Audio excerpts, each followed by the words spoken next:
Patungkol to sa ano ibig sabihin ng kapitalismo. Social economic system based on private property rights including the private ownership of resources or capital and economic decision made by largely through operational and make unregulated by the state.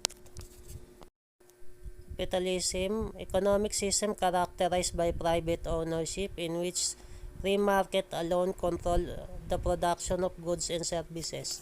Bale sa kapitalismo maganda na kasi ang ganyan kasi pwede ka na makapagtayo ng negosyo, maging entrepreneur, magtayo ng business at magkaroon ng ari-arian basta meron kang kapital o mga kapital. Yun naman ang purpose ng kapitalismo. Nga, sabi ni Warren Buffett, never depend on single income.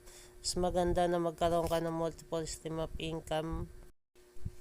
Para pagka nawalan ka ng trabaho, meron ka pa rin pagkakakitaan, meron kang multiple business, marami kang paghuhugutan ng pera, investment business sa katrabaho, hindi ka lang mabubuhay sa isa.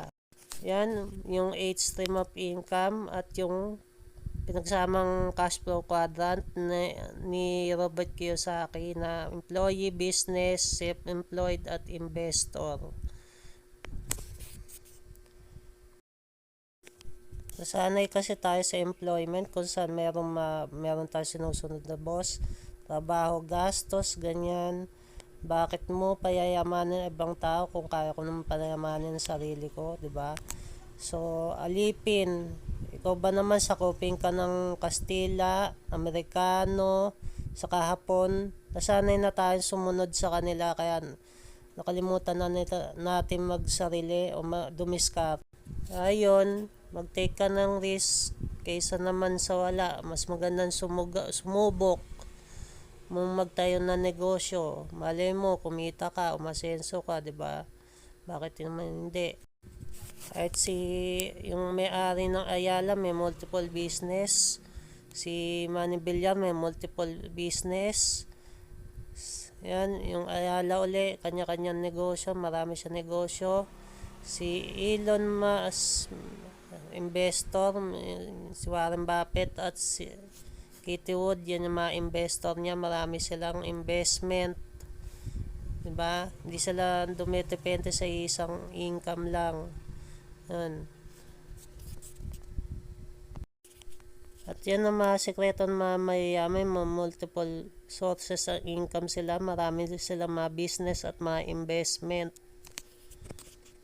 Iba't ibang klase ng business.